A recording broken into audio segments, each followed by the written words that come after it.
예, 안녕하십니까. 책 읽는 자유인 채널을 운영하고 있는 이선입니다. 오늘 2026년 2월 23일 월요일, 지금 시각은 오전 11시 5분입니다.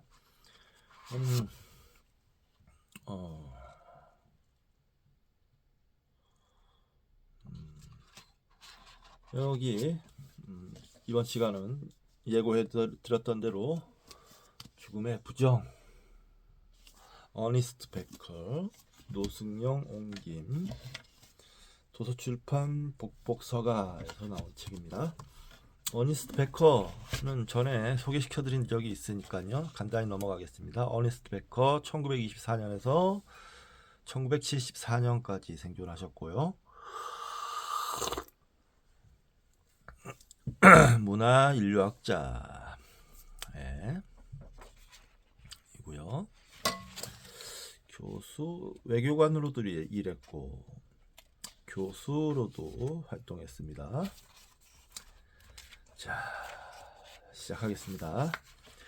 앞에 장, 영웅주의에 대한 의구심이라는 무엇보다 역설적인 선물을 본의 아니게 선사해 주신 사랑하는 부모님을 기리며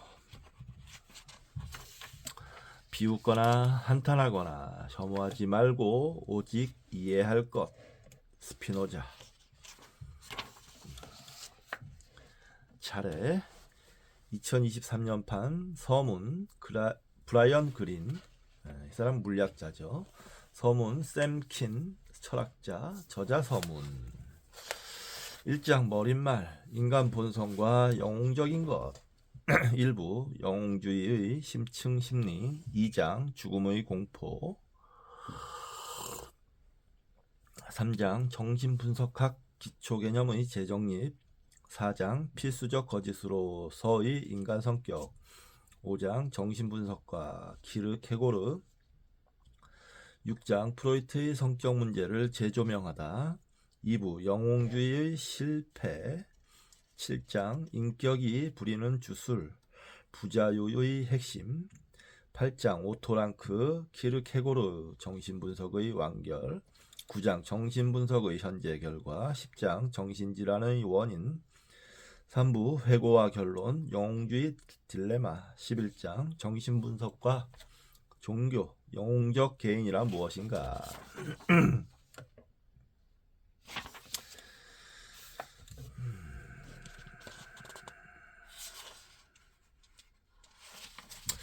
어떻게 이 브라이언 그린과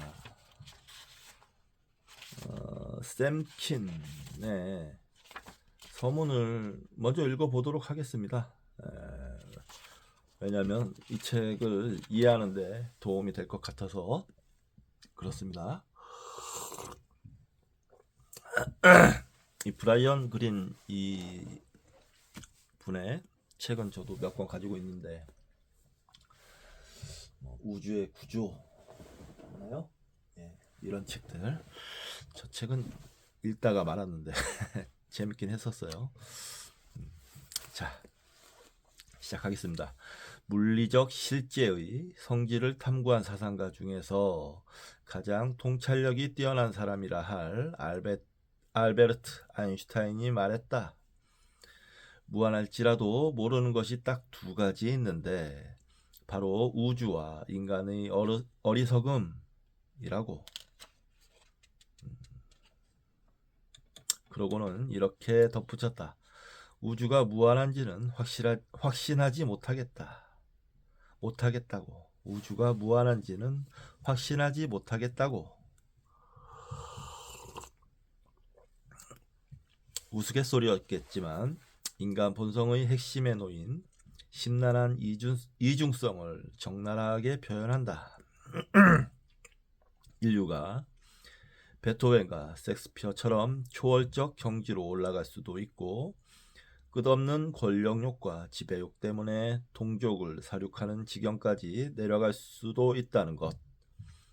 아인슈타인의 가장 유명한 방정식 E는 MC 제곱조차 이 이중성과 맞닿아 있다. 이 방정식은 생명을 떠받치는 에너지가 태양에서 어떻게 만들어지는지 멋지게 설명하지만 동시에 수십만 명의 목숨을 앗고 우리를 인류 절멸의 망령에 사로잡히게 하는 핵무기의 위력도 계산해준다.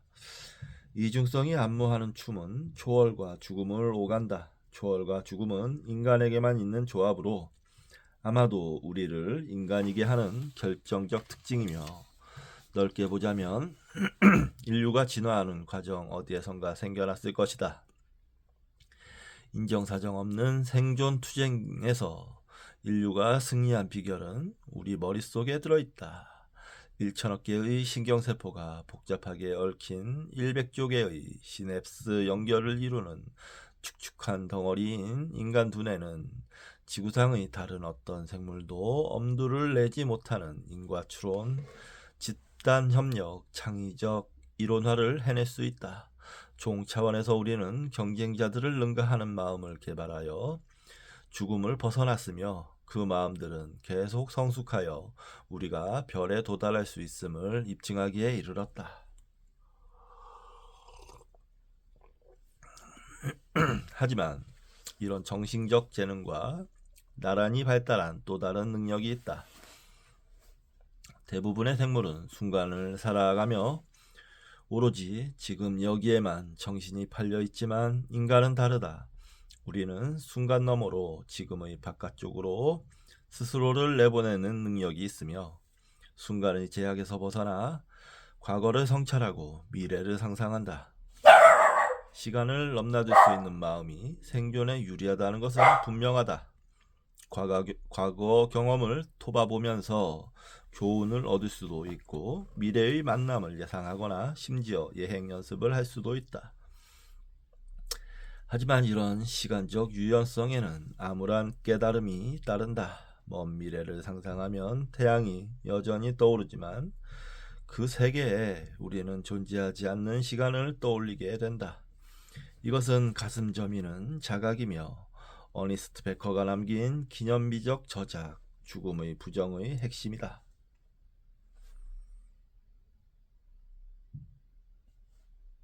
그는 이렇게 말한다. 인간은 말 그대로 둘로 나뉘어 있다.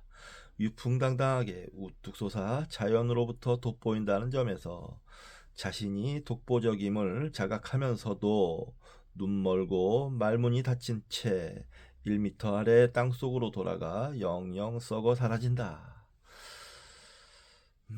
내가 대학 2학년생일 때 누나가 책 한 권을 읽어보라고 권했다.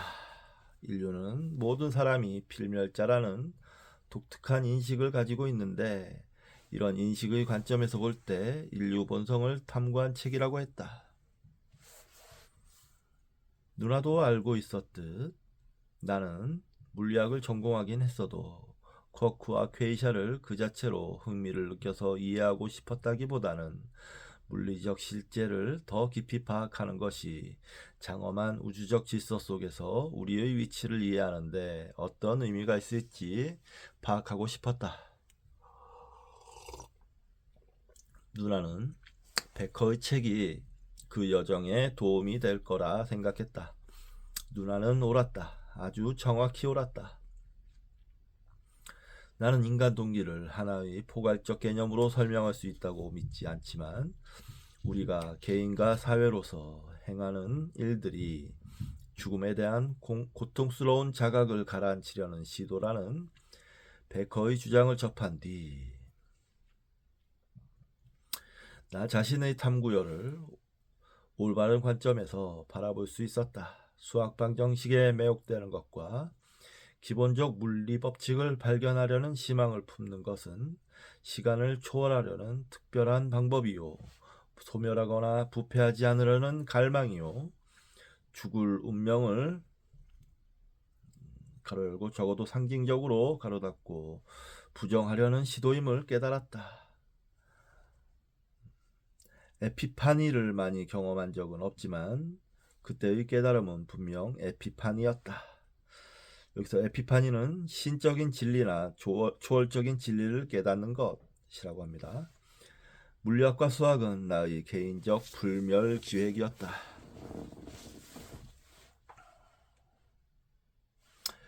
늦은 밤 기숙사에서 철학적 사유에 골몰하던 들뜬 시절을 40년 뒤 젊음의 무한한 지평에 대한 그리움과 적당한 회의론을 품고서 돌이켜본다. 그때로부터 수십 년이 지난 지금 베커의 기본적 가르침이 중요하고 핵심적이라는 확신은 더욱 커졌다. 내가 말문이 닫힌 채 1미터 아래 땅속으로 돌아가 영영 썩어 사라질 시기가 점점 가까워지고 있어서 그런 것만은 아니다. 사회 진화 심리학자들이 경이로운 실험 연구를 통해 필멸성 자각이 우리의 결정과 행동에 영향을 미친다는 확고한 증거가 쌓이고 있다. 이는 베커의 개념을 떠받치는 탄탄한 경험적 토대다. 나로 말할 것 같으면 오랫동안 물리적 실제의 수학적 기초를 연구하면서 형성된 세계관에 베커의 관점이 또렷이 새겨져 있다. 나는 철학자들이 물리주의 관점이라고 부르는 형이상학적 입장을 고수한다. 물리주의는 실제를 구성하는 물리적 요소들 너머에는 아무것도 존재하지 않는다고 여긴다. 이 요소들은 어마어마하게 다양한 구성으로 조합되어 은하, 항성, 행성, 동물, 식물, 인간 같은 다채로운 구조를 만들어냈다. 하지만 생명이 있든 없든 의식이 있든 없든 이 모든 구조는 자연의 기본 입자들이 특정 패턴에 따라 결합된 것에 불과하다. 물질을 구성해 생명을 불어넣을 엘랑비탈 같은 것은 필요하지 않으며 물질의 구성에 의식을 부여할 마음 비슷한 것도 필요 없기는 마찬가지다. 엘랑비탈이라는 것은 철학자 앙리 베르고송이 제시한 개념으로 물질에서 생명으로의 도약을 뜻한다. 필요하지 않다. 이 주장을 입증하는 것은 아직 요원한 일이지만 가로 열고 솔직히 말하자면 생명계와 동떨어진 실제 영역에서 실제로 생명과 의식이 생겨난다는 사실이 언젠가 밝혀진다면 황홀할 것이다. 가로 닫고 모든 과학적 추세는 확고하게 이 방향을 가리킨다.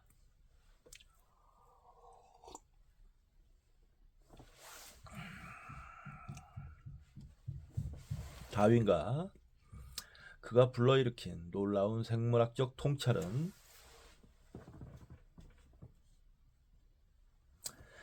행성 지구에 있는 모든 생명 사이에 깊은 연속성이 있음을 드러냈다. 물리주의 관점은 한 발 더 나아가 모든 것 사이에 풍성한 연속성이 있다고 주장한다.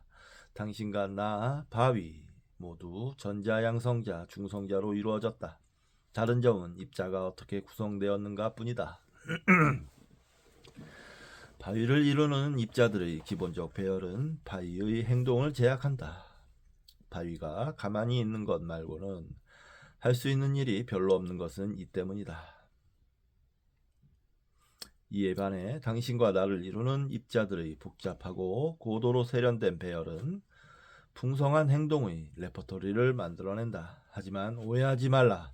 근본적으로 말하자면 우리 인간은 물리법칙의 지배를 받는 입자 주머니에 불과하다. 이 연속성에서 도출되는 결론은 생명에서 행성, 항성, 그 너머까지 모든 물질 구조의 운명이 입자 배열의 내구성에 의해 좌우된다는 것이다.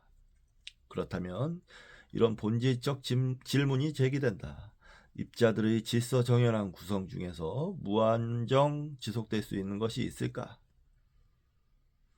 이것은 물리학의 가장 심오한 사유를 동원해야 하는 질문이지만 한마디로 말하자면 우리 일은 정답이 아니요 라고 믿는다.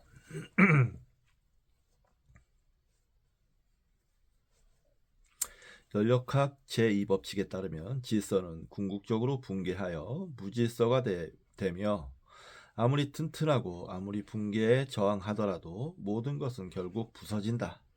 이런 소멸에 필요한 시간 척도는 어마어마하게 클 때도 있다. 하지만 죽음을 부정하고 필멸을 피하고자 우리는 영원의 가치를 부여한다. 영원이라는 시간 척도에서 바라보면 모든 유한한 기간은 가로 열고 비록 인간은 결코 그 끝을 경험할 수 없지만 가로 닫고 우주적 눈깜빡임에 불과하다.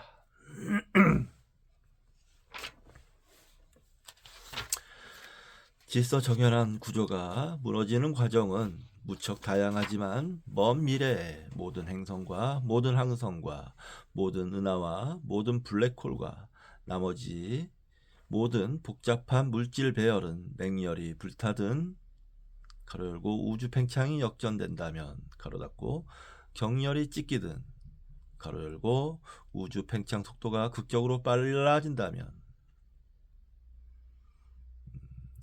어둠 속을 떠다니는 입자욕조로 서서히 소멸하던 가로 열고 우주 팽창이 현재 패턴대로 지속된다면 의심할 여지 없이 종말을 맞이할 것이다. 그러므로 필멸은 생명이 겪는 고통일 뿐 아니라 우주가 겪는 고통이기도 하다. 입자욕조라는 건 우주가 무질서한 입자로 가득 찬 상태라고 합니다. 이 스케일이 참 대단히 사유의 스케일이 대단히 크네요. 예. 베커의 주장에 따르면 생명의 필멸성을 자각하여 느끼는 공포 때문에 우리는 영생을 약속받든 후세를 통해 지속되든 영속적 정치운동에 참여하든 창조적이거나 학문적인 기여를 통해 상상 속에서 자취를 남기든 어떤 방식으로든 죽음을 초월하는 가치체계에 이끌린다. 만물이 붕괴하고 마는 우주적 맥락에 이 통찰을 적용하면 이렇듯 깊숙이 새겨진 가로 열고 대부분의 사람들에게는 가로 닫고 무의식적 죽음 부정 전략의 심리적 효과에 어떤 영향을 미치게 될까? 개인적 사례를 언급하자면 나는 우주가 필연적으로 종말한다는 물리적 사실을 오래전부터 알고 있었지만 몇 년 전 이를 가로 열고 관념적으로 뿐만 아니라 정서적으로 가로 닫고 온전하게 받아들여야 하는 상황이 벌어졌을 때 처음으로 압도당하는 느낌을 받았다. 그럼에도 만물의 보편적 죽음이라는 사실은 나 자신을 우주적 소멸 속으로 가라앉게 함으로써 지금 여기에 있는 모든 것에 새로운 빛을 비췄다. 이 우주적 필멸 자각의 공포를 누그러뜨리면서 비로소 나는 우주적 역사가 전개되는 과정에서 입자들이 복합체를 형성하며 인상적인 자의식 능력을 성취하는 짧은 찰나를 고스란히 음미할 수 있었다. 그것은 우리가 사랑하고 미워하고 웃고 아끼고 위로하고 슬퍼하고 기리고 축성하고 환호하고 후회하고 결정적으로 자신이 이것들을 경험한다는 사실을 알게 해주는 능력이다.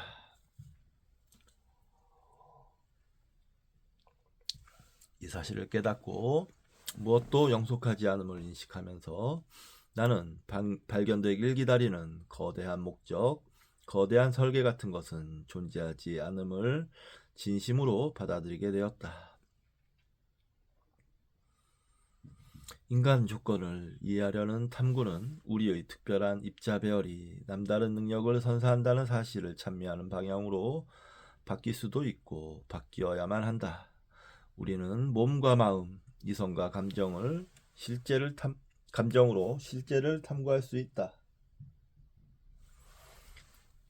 이 정교한 능력은 우리의 갈망과 좌절, 혼란과 확신, 실패와 승리를 표현하는 말과 이미지와 구조와 소리를 빚어냈다.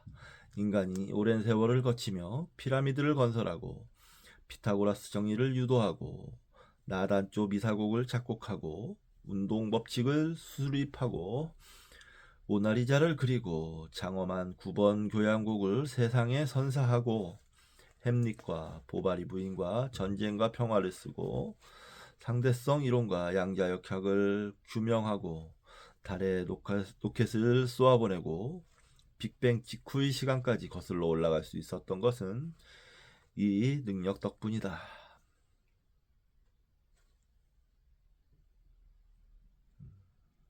물론 우리에게는 어두운 면도 있다. 베커도 인식했을 테지만 죽음을 부정하려는 우리의 절박한 욕구를 이해한다면 언젠가 우리는 다른 생명을 죽이는 것이 필멸을 다스리려는 헛된 시도에 불과함을, 결국은 필멸의 무지막지한 계산을 조금도 변화시키지 못하는 망상에 불과함을 밝혀냄으로써 어두운 면을 줄일 수 있을 것이다. 이것이 진정으로 인류가 악에서 벗어나는 이정표인지 아직은 알 수 없다.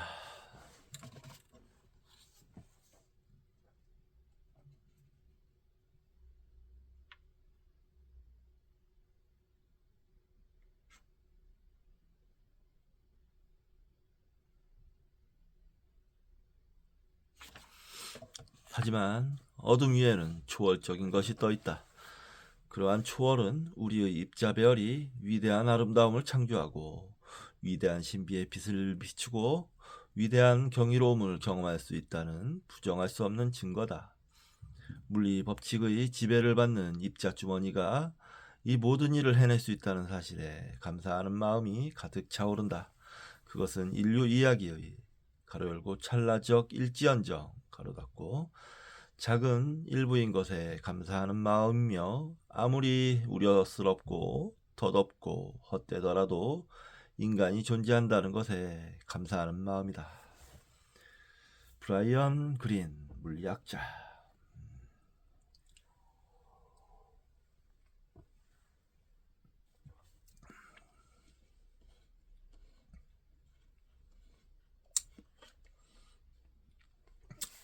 물리학자의 글치고는 다소 현학적인 내용이었어요.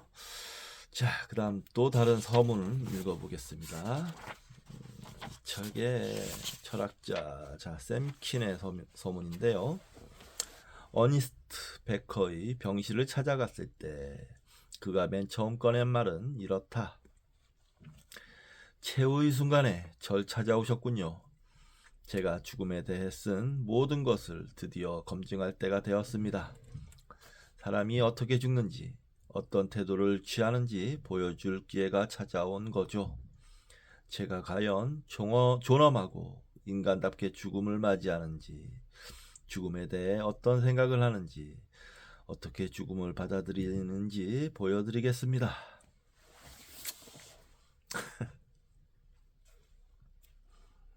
다소 무모한 성격의 소유자인 듯 보이기도 합니다. 어니스트 베커라는 사람이 1973년 말엽 사이콜로지 투데이 사무실에 죽음의 부정이 배달되어 검토용으로 내 책상에 놓였다. 그로부터 1시간도 지나지 않아 어니스트 베커를 인터뷰해야겠다는 생각이 들었다. 잡지 인터뷰가 가능한지 알아보려고 12월 6일 밴쿠버에 있는 그의 자택에 전화를 걸었다. 그의 아내 마리가 전화를 받았는데 베커가 막 병원에 실려갔으며 말기암이어서 일주일 이상 살지 못할 거라고 말했다. 뜻밖에도 이튿날 그녀가 내게 전화를 걸어 만일 베커에게 기력이 남아있고 정신이 맑을 때 병원으로 찾아온다면 대화를 나눌 의향이 있다고 전해왔다. 그래서 쿵쾅거리는 가슴을 진정시키며 서둘러 밴쿠버로 갔다. 죽어가는 이의 사적인 세계를 침범하는 것보다 주제넘는 유일한 일은 그런 이의 초대를 거절하는 것이기에 어니스트와 나는 한 번도 만난 적이 없었지만 이내 깊은 대화를 나누기 시작했다. 죽음이 임박했고 기력이 쇠잔한 터라 한담을 주고받을 여유가 없었다. 우리는 죽음의 면전에서 죽음에 대해 이야기했고 암을 앞에 두고서 악에 대해 이야기했다. 결국 어니스트의 기력이 소진되었다. 시간도 소진되었다. 우리는 잠시 멋쩍게 머뭇거렸다. 최후의 작별 인사를 건네는 것은 힘든 일이며 그가 이 대화가 실린 지면을 보지 못할 것임을 우리 둘 다 알고 있었기 때문이다. 고맙게도 이별주로 제격인 약용 세리주가 종이컵에 담긴 채 침대 맞 탁자에 놓여 있었다.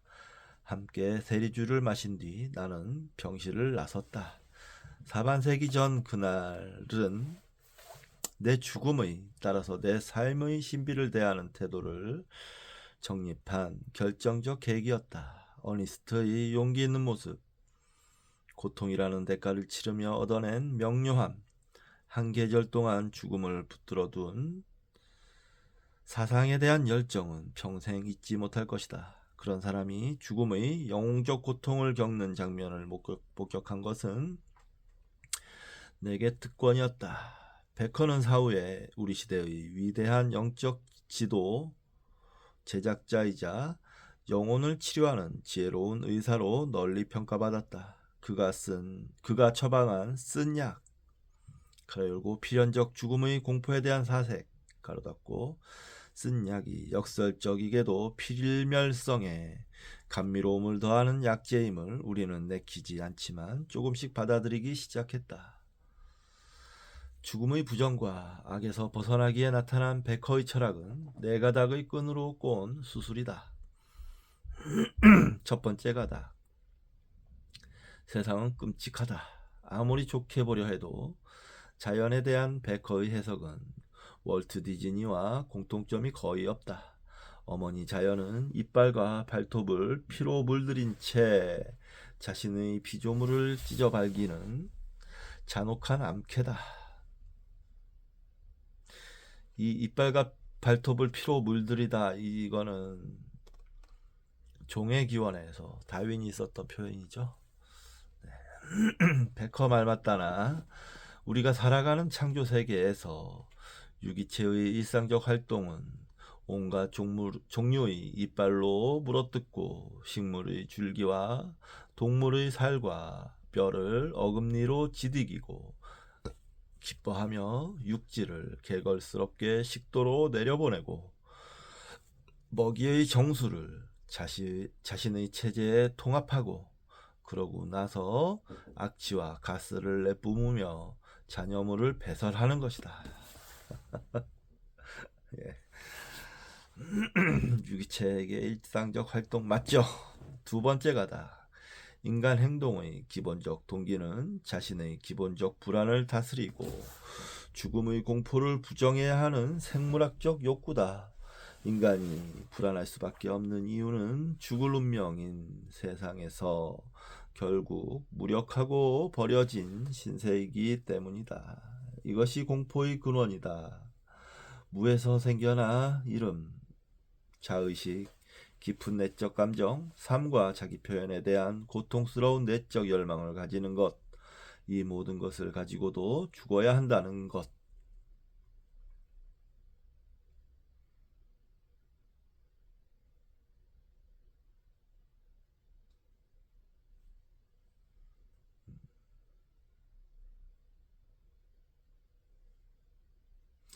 인간이 불안할 수밖에 없는 이유는 죽을 운명인 세상에서 결국 무력하고 버려진 신세이기 때문이다. 그렇죠. 예. 엘리자베스 키블러 로스와 어니스트 베커는 죽음과 죽어감을 공론화하는 문화혁명의 앞장선 기묘한 동맹이었다. 엘리자베스 키블러 로스 이분의 책은 제가 읽은 것이 있습니다. 이 제목이 죽음의 예. 제목이 잘 생각은 안 나는데 아무튼 죽음에 관한 거였어요. 예. 키블러 로스가 우리로 하여금 품위 있게 죽는 법을 실천하게 해주었다면 베커는 죽음에 대한 성찰이 두려움과 공포와 존재론적 불안을 동반할 수밖에 없음을 일깨웠다. 세 번째 가닥. 죽음의 공포가 어찌나 압도적인지 우리는 이 공포를 무의식에 묻어두려 한다. 성격의 필수적 거짓은 무력함의 고통스러운 자각으로부터 우리를 보호하는 첫 번째 방어선이다. 모든 아이는 성인에게서 힘을 빌리며 신과 같은 존재의 특징을 내면화함으로써 성격을 창조한다. 내가 전능한 아버지와 같다면 나는 죽지 않을 것이다. 성격의 방어기제, 가로 열고 빌헬름 라이히가 성격 갑옷이라고 부른 것, 가로 닫고 안에 얌전히 머무는 한 우리는 안전하다고 느낄 수 있으며 세상이 만만한 척할 수 있다. 그러려면 비싼 대가를 치러야 한다. 우리는 시간이 망가뜨릴 수 없는 영혼을 사기 위해 자신의 몸을 억압하고 불멸을 사기 위해 쾌락을 희생하며 죽음을 피하기 위해 자신을 꽁꽁 싸맨다. 우리가 성격의 방어 요새 안에 웅크리고 있는 동안 삶은 우리에게서 달아난다. 사회는 우리의 타고난 무력함에 맞서는 두 번째 방어선을 치는데 그것은 영웅 체계를 만들어냄으로써 우리로 하여금 영속적 가치가 있는 일에 동참하여 죽음을 초월한다고 믿도록 하는 것이다. 우리는 제국을 정복하고 신전을 건설하고 책을 쓰고 가족을 이루고 부를 쌓고 발전과 번영에 이바지하고 정보사회와 전 세계적 자유시장을 창조하는 일에 자신을 희생함으로써 가짜 불멸을 얻는다. 인간의 삶에서 주된 임무는 영웅이 되어 죽음을 초월하는 것이기에 모든 문화는 은밀한 종교성이 깃든 교묘한 상징 체계를 구성원에게 제공해야 한다. 이는 문화 간의 이데올로기적 갈등이 본질적으로 불멸 기획 사이의 전투, 즉 성전임을 뜻한다. 베커 덕에 우리는 기업과 국가를 주동하는 무의식적 동기가 겉으로 천명된 목표와 거의 무관할 수도 있음을 알게 되었다. 이것은 사회심리학에 대한 그의 항구적 기여 중 하나다. 비즈니스 세계에서의 성공이나 전쟁터에서의 승리는 경제적 필요나 정치적 현실보다 자신이 영속적 가치가 있는 것을 얻었다고 스스로를 확신시켜야 할 필요성과 관계에 있다. 베트남 전쟁을 생각해보라. 미국의 동기는 현실적인 경제적, 정치적 이익이 아니라 무신론 공산주의를 패배시켜야 한다는 중차대한 요구였다. 네 번째가다. 악의 섬멸을 목표로 삼는 영웅기획은 더 많은 악을 세상에 불러들이는 역설적 결과를 낳는다. 인간의 갈등은 나의 신과 너의 신이 대적하고 나의 불멸기획과 너의 불멸기획이 대적하는 생사의 투쟁이다. 인간에게서 비롯한 악의 뿌리는 동물적 본성이나 영역을 지키려는 공격성이나 타고난 이기심이 아니라 자존감을 느끼고 필멸성을 부정하고 영웅적 자상을 얻으려는 욕구다.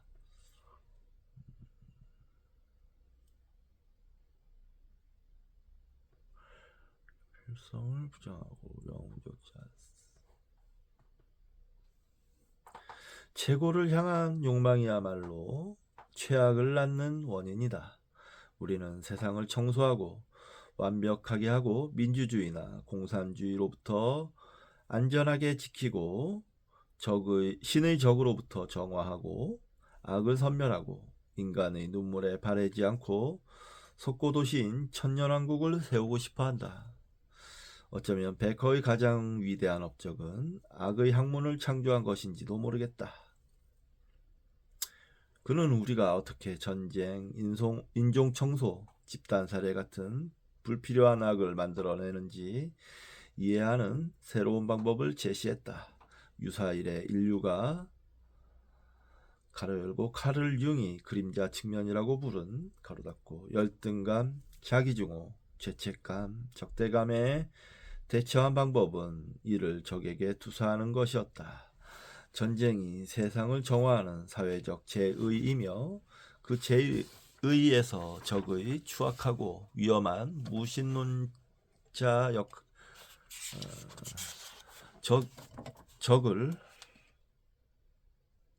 적은 사회적 제의이며 그 제의에서 적은 추악하고 위험한 무신론자 역할을 한다는 사실을 베커는 명쾌하게 꿰뚫어 보았다. 다하우, 케이프타운, 미라이, 보스니아, 루안다에서 벌어진 비극은 유대인, 흑인, 더러운 공산주의자, 무슬림, 투치족 같은 희생양이 어디에나 필요함을 암울하게 증언한다. 전쟁은 의로움을 위협하는 비겁한 적군을 물리치기 위해 우리의 용감한 청년을 희생하는 죽음의 포틀레치다. 포틀레치라는 건 북서부 아메리카 해안 지역 선주민들의 과시적이고 경쟁적인 잔치의식. 포틀레치. 설명하지 않겠습니다. 전에 설명한 적도 있고 넘어가겠습니다. 전쟁에서는 피를 많이 흘릴수록 좋다. 사상자가 많을수록 거룩한 대의, 운명의 편, 신의 계획을 위한 희생이 커지는 것이기 때문이다. 더 큰 전체와 하나가 되고 고귀한 대의에 목숨을 바치고 우주적 힘에 봉사하려는 욕망인 이타적 동기가 세상을 시체한 치소로 바꾼다는 베커의 급진적 결론은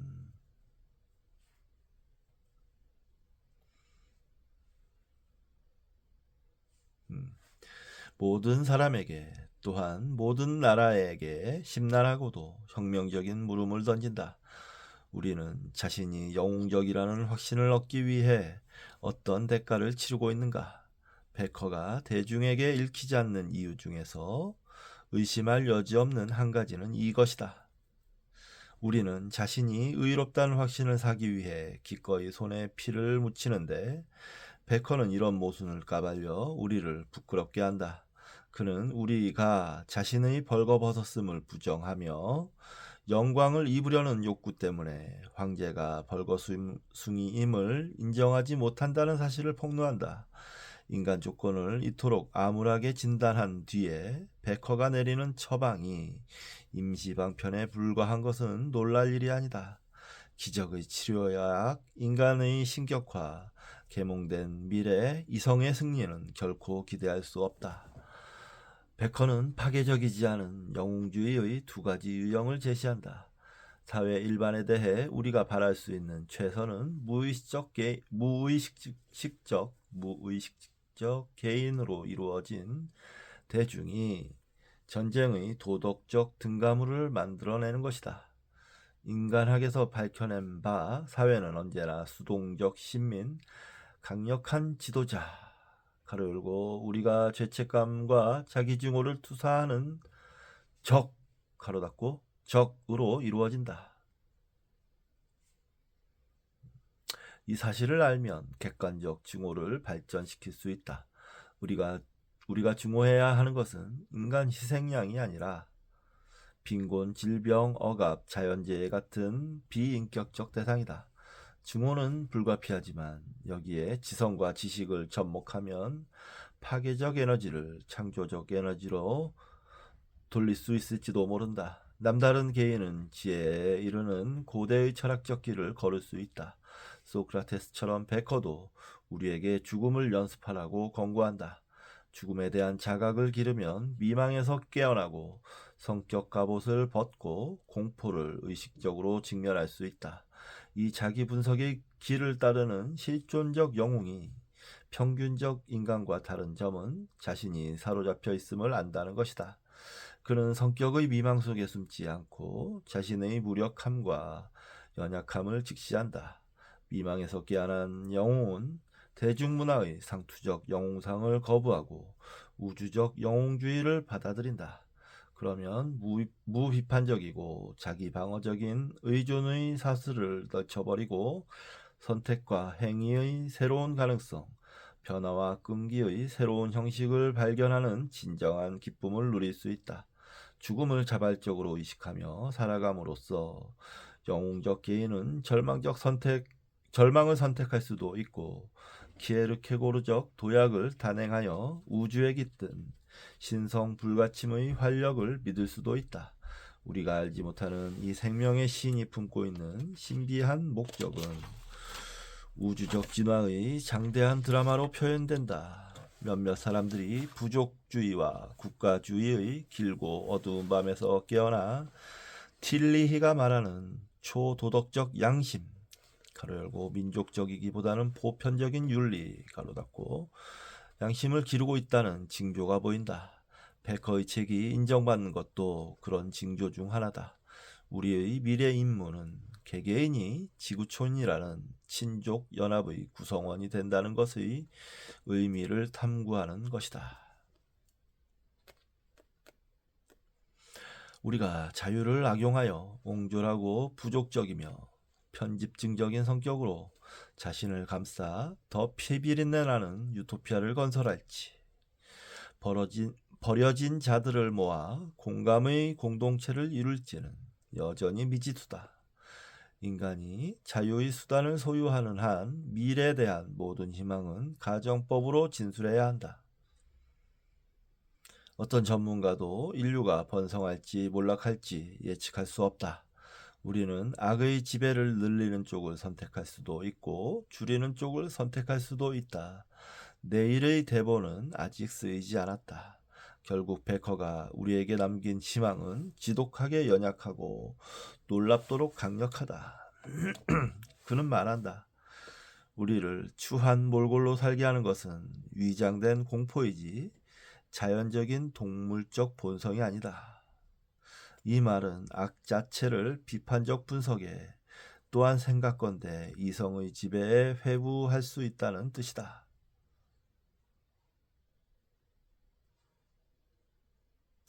만일 어느 먼 미래에 이성이 우리의 파괴주의적 영웅주의를 정복하여 우리가 스스로 퍼뜨리는 악의 양을 줄인다면 우리는 죽음의 부정과 악의 지배가 서로 연관되어 있음을 일깨운 베커에게 큰 공로를 돌려야 할 것이다.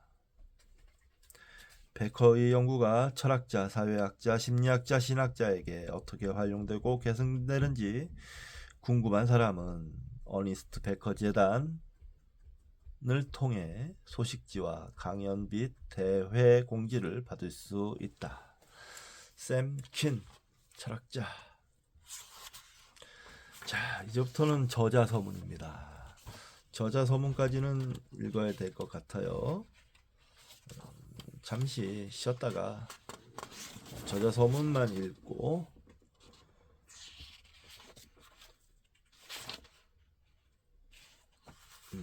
일정은 이제 다음 시간에 읽는 걸로 하겠습니다. 잠시 쉬었다 하겠습니다.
자, 일어나.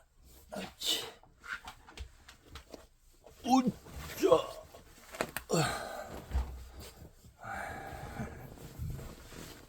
아빠하고 책 읽자잉. 자, 이제 저자 서문 읽도록 하겠습니다.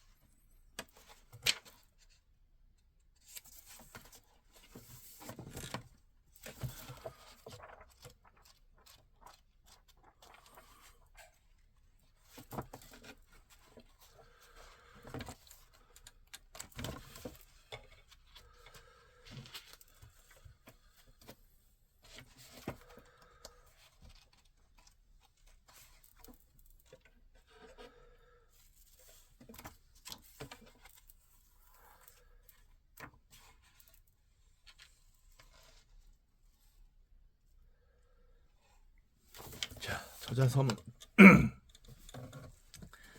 인용입니다. 당분간 글쓰기를 그만두기로 했습니다. 소비할 수 없을 만큼 글이 과잉 생산되고 있으니까요. 이미 세상에는 진실이 어찌나 많은지요. 오토 랑크.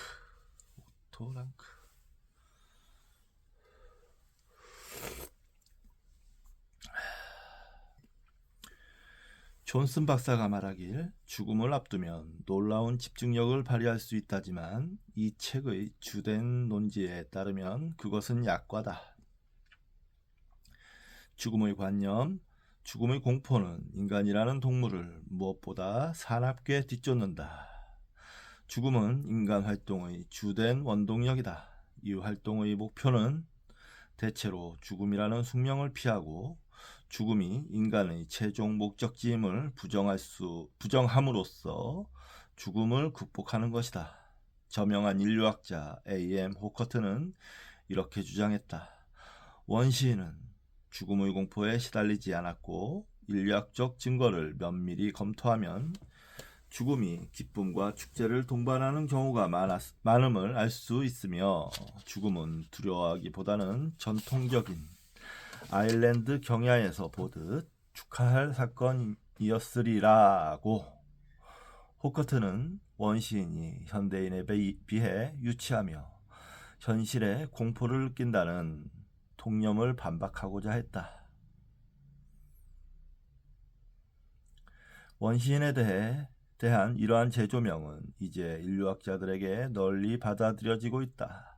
하지만 이 주장에도 불구하고 죽음의 공포가 실제로 인간 조건의 보편적임은 엄연한 사실이다. 호커트를 비롯한 연구자들은 원시인이 죽음을 종종 찬미한다는 사실을 밝혀냈지만 그 이유는 죽음을 궁극적 승격, 즉 더 고등한 형태의 삶으로 올라가 일종의 불멸을 누리기 위한 마지막 관문이라고 믿기 때문이다. 대다수의 현대 서구인은 이런 식으로 믿지 못하는데 죽음의 공포가 우리의 심리 구조에서 두드러지는 것은 이 때문이다. 이 내용은 호커트 이분의 내용은 우리가 공부했던 뇌의지나 신의 출현에서의 내용과 상반되는 내용인데 이 이면을 봐야 될 것 같습니다. 원시인들이 죽음을 경이롭고 축하할 사건이라고 착각을 한 거죠. 착각을. 너무 두려운 나머지 죽음이 그런 문화를 만들어낸 거죠. 나는 이 책에서 나는 죽음의 공포가 보편적임을 밝히고자 한다. 죽음에 대한 공포의 보편성은 인간학의 여러 분야에서 수집된 자료를 하나로 묶는 끈이며 가로 열고 사실의 산더미 아래에 묻히고 진정한 인간 동기에 대한 지리한 논란으로 모호해진 가로 닫고 인간 행위를 놀랍도록 명료하게 이해하는 열쇠다. 우리 시대의 식자는 자신이 결코 상상하지 못했을 짐을 짊어지고 있다. 그것은 바로 소비할 수 없을 만큼 과잉 생산되는 진실이다. 수세기 동안 사람들은 진실이 호리호리하고 날렵하며 일단 발견하기만 하면 인류의 문제들을 모두 해결해 줄 것이라고 믿었다. 그런데 21세기를 몇십 년 앞둔 지금 우리는 진실에 짓눌려 지식할 지경이다. 빼어난 글이 이토록 넘쳐나고 첨재적 발견이 이토록 많은데다 발견의 넓이와 깊이가 이토록 엄청난데도 세상은 여전히 악의 길을 걷고 마음은 여전히 침묵한다.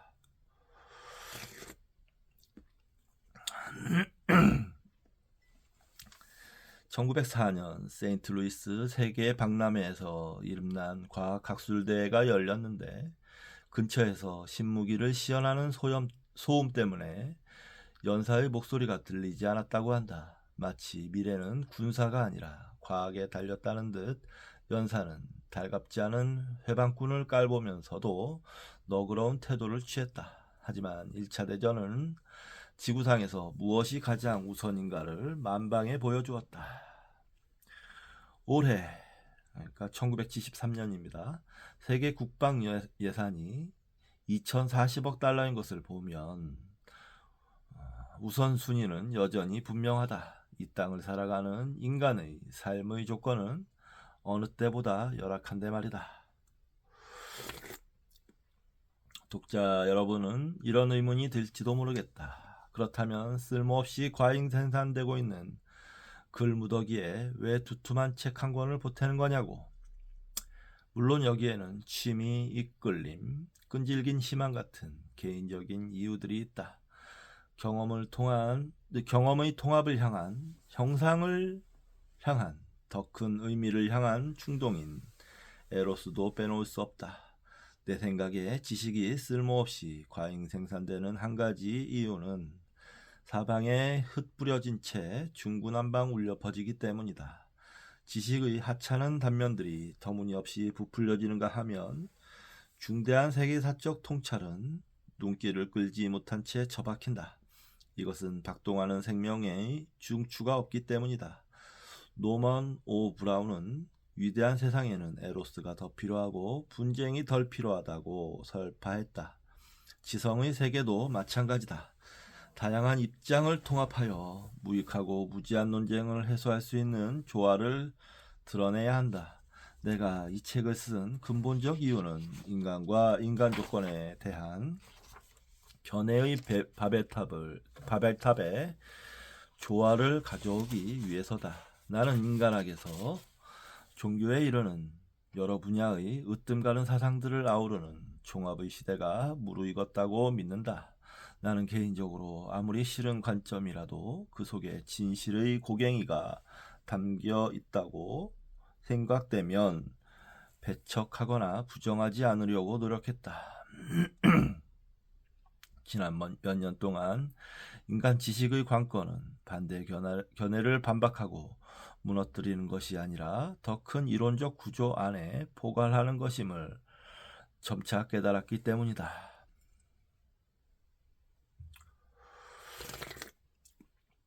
창조적 과정의 아이러니 중 하나는 어딘가 망가져야 재기능을 한다는 것이다.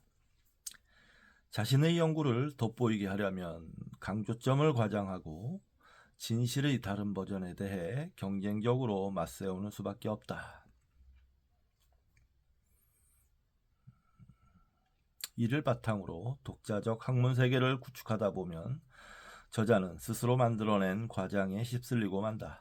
하지만 기본적으로 경험주의자인 정직한 사상가들의 견해에는 아무리 극단적으로 표현되었을지언정 일말의 진실이 담겨 있다.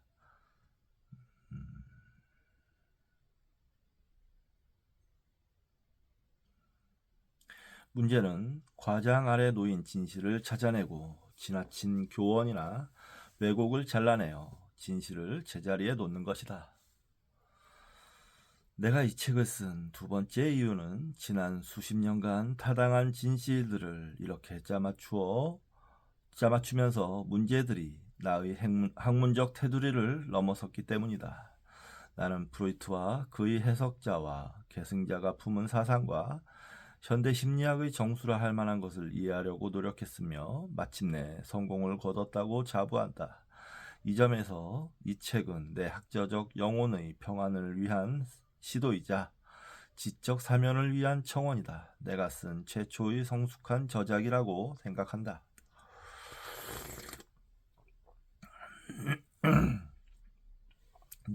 내가 이 책에서 이루고자 하는 주된 목표 중 하나는 심리학의 모든 논의를 아직도 우뚝선 산맥인 키르케고르에 접목함으로써 프로이트 이후의 심리학을 개관하는 것이다. 이를 통해 나는 심리학적 관점과 신화 종교적 관점이 통합되어야 한다고 주장한다. 이 주장의 주된 바탕은 오토 랑크의 연구이며 나는 그의 웅장한 사상체계가 지닌 타당성을 부각하는 데 주력했다.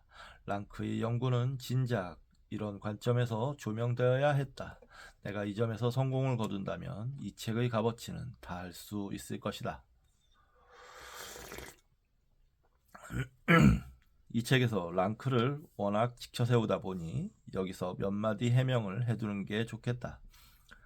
프레더릭 펄스는 랑크의 책 예술가를 일컬어 아무리 칭송해도 모자란다고 평했다. 이 평가가 하도 인상적이어서 다짜고짜 책을 집어든 기억이 난다. 학술서가 어떻게 아무리 칭송해도 모자랄 수 있는지 상상이 되지 않았다. 심지어 프루이트 자신의 저작조차 내게는 그저 칭찬에 값하는 정도였다. 말하자면 인간 정신의 산물로서 나의 예상을 벗어나지 않았다. 하지만 펄스가 옳았다. 랑크는 뭔가 달랐다. 그의 글은 단순히 칭송하는 것으로는 모자란다. 눈부시게 탁월할 뿐 아니라 환상적이고 한량없고 독보적이다. 그의 통찰은 필요를 뛰어넘는 선물과 같다. 그 이유는 랑크의 천재성과 더불어 그의 사유가 지식의 여러 분야를 늘 넘나들기 때문일 것이다. 그가 인류학 자료에 대해 이야기할 때면 독자는 인류학적 통찰만을 기대하겠지만 그 밖에도 뭔가 다른 것, 그 이상의 무언가를 얻을 수 있다. 초전 문화의 시대를 살아가면서 우리는 이런 즐거움을 기대하는 법을 잊어버렸다. 전문가들이 선사하는 시열은 기껏해야 감당할 수 있는 시열뿐이다.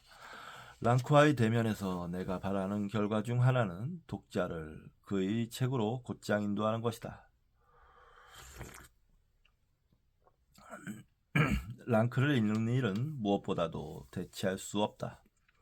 내가 가진 그의 책 본문에는 메모, 밑줄, 느낌표 2개 등이 유난히 많이 표시되어 있다. 랑크는 오래전부터 내게 통찰과 성찰의 광맥이었다. 여기서 내가 소개하는 것은 랑크의 사상적 윤곽, 즉 사상의 토대, 기초적 통찰, 전반적 함의에 지나지 않는다. 이는 그의 책에 담긴 아찔하리만큼 풍성한 랑크가 아니라 앙상한 랑크다. 랑크에 대한 아이라 프로코프의 개요와 찬사도 지극히 정확하고 균형 잡힌 판단이어서 간략한 평가로서는 흠잡을 데가 없다. 오토 랑크 저는 잘 모르는데요. 한번 찾아봐야겠네요. 랑크는 매우 장황하고 읽기 힘들고 풍성하기에 일반 독자가 접근하기란 불가능에 가깝다. 그는 이 사실을 뼈저리게 느끼고 있었으며 한동안 자신의 책이 그에 걸맞는 영향력을 발휘할 수 있도록 아나이스 닌이 새로 써주었으면 하고 바라기도 했다. 이 책에서 제시하는 것은 내가 이해한 랑크, 내 나름의 방식으로 빈 곳을 채운 랑크다. 독자가 그에게 총체적으로 접근할 수 있도록 그의 체계를 간략하게 번역했다. 이 책에서는 그의 개인 심리학만을 다루지만 또 다른 책에서는 역사 심리학에 대한 체계를 개관할 것이다. 랑크를 들여다보는 데는 여러 가지 방식이 있다. 어떤 사람들은 그가 프로이트의 지적인 동료이자 정신분석학회 초기 회합의 구성원으로서 박식함을 발휘해 정신분석학의 저변을 넓히고 정신분석이 문화사, 신화, 전설의 이해에 실마리를 던질 수 있음을 밝히고자 했다고 생각한다.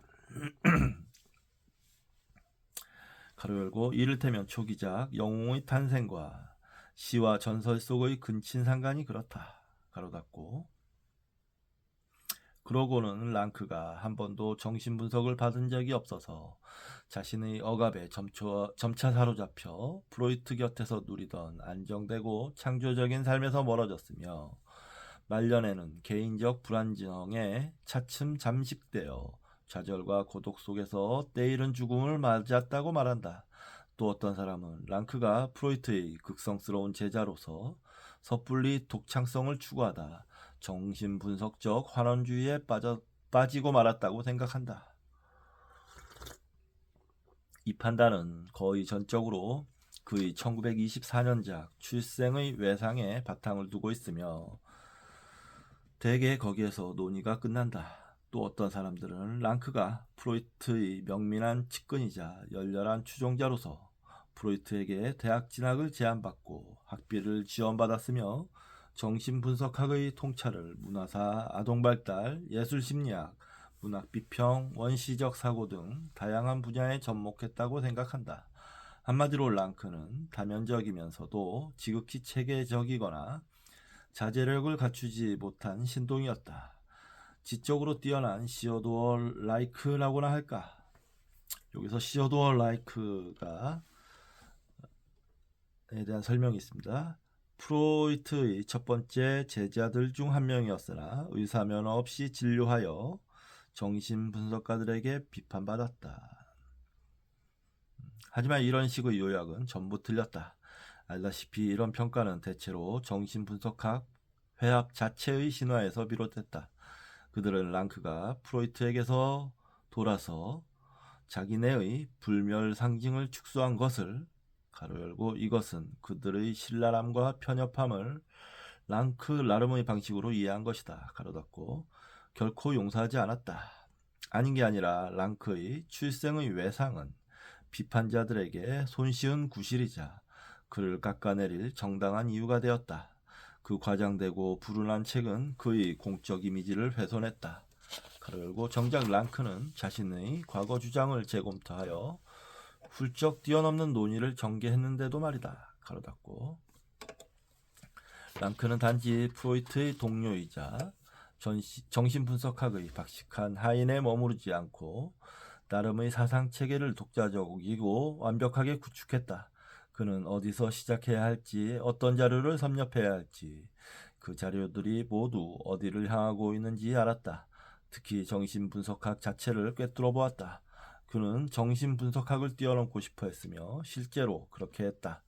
그는 자신의 사상체계가 가진 철학적 함의를 어렴풋이 알고 있었으나 그것을 풀어내기에는 너무 이른 나이에 생을 마감했다. 그가 아들러와 융 못지않게 완전한 체계를 만들었음은 분명한 사실이다. 그의 사상체계는 그들 못지않게 탁월하며 더 뛰어난 부분도 있다. 우리가 아들러를 존경하는 것은 견고한 판단력, 직접적 통찰, 타협하지 않는 인도주의 때문이며 융을 우러러보는 것은 과학과 종교를 끌어안는 용기와 열린 태도 때문이지만 랑크의 체계는 이 두 사람을 훌쩍 뛰어넘어 사회학을 가장 깊고 넓게 발전시킬 수 있는 함의를 담고 있다. 우리는 이제야 그 진면목을 발견하고 있다. 폰 로즈는 프로이트의 전설을 다룬 책에서 재치있게도 어떤 저술가의 실수가 바로잡히는데 이토록 오랜 세월이 걸렸다면 그는 지성사의 거물이다 라고 말했다. 하지만 크게 보면 매우 미심쩍은 구석이 있다. 아들러, 융, 랑크가 일찌감치 프로이트의 기초적 실수를 바로잡았기 때문이다.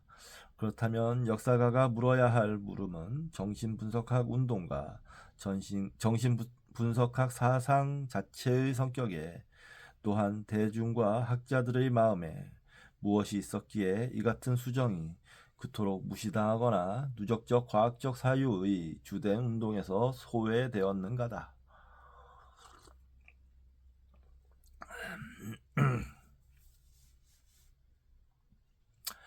진실의 산이 우리를 짓누르고 있기에 아무리 폭넓은 범위를 다루는 책이라더라도 매우 선별적으로 진실을 고를 수밖에 없다.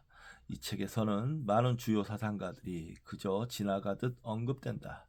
이를테면 독자는 종교에 대한 정신분석학의 영향을 총체적으로 서술하고자 하는 책에서 랑크가 그토록 의존하고 융을 거의 언급하지 않은 것이 의아할지도 모르겠다. 한 가지 이유는 융이 명망가이고 뛰어난 해석자를 많이 거느린 반면 랑크는 거의 알려지지 않았고 거의 누구도 그를 대변하여 말하지 않았기 때문이다. 또 다른 이유는 랑크의 사상이 어렵기는 하지만 중심 문제들에 대해 늘 옳은 반면에 융은 그렇지 않으며 상당 부분이 쓸데없이 난해하기 때문이다. 융의 사상은 여기서는 모호하고 저기서는 심오하다. 연금술을 다룬 그의 책들이 그의 정신분석학적 통찰에 조금의 무게라도 보태는 것 같지는 않다. 인간 본성에 대한 통찰을 표현한 수많은 문구는 마리 베커와의 대화에 빚지고 있다. 이 문제에 대한 그녀의 섬세함과 현실 감각은 유래를 찾아보기 힘들다. 친절하게도 프로이트에 대한 크나큰 지식의 그물로 6장의 오류를 걸러준 폴 로진에게 감사한다. 가로 열고 이 책에 남아있는 오류는 모두 내 책임이다. 가로 닫고 로버트 앤 벨라가 전체 원고를 다 읽고 전해준 전반적 비평과 구체적 조언에 무척 감사한다. 내가 따를 수 있는 조언들은 이 책을 개선하는데 결정적 역할을 했으나 그 밖의 조언들은 나 자신을 바꿔야 하는 거대하고 장기적인 과제가 되었다. 참고 오토 랑크의 아래 저작들은 자주 언급되기 때문에 편의를 위해 아래와 같이 약어로 표시한다. PSMEAAWTPB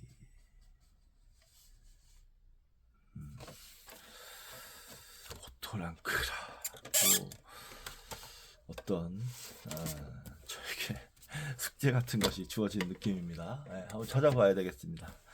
자, 이번 시간 여기서 마치도록 하겠고요. 뭔가 모르겠어요. 어떤 책인지 감이 잘 오지 않습니다. 읽어보면 알겠죠.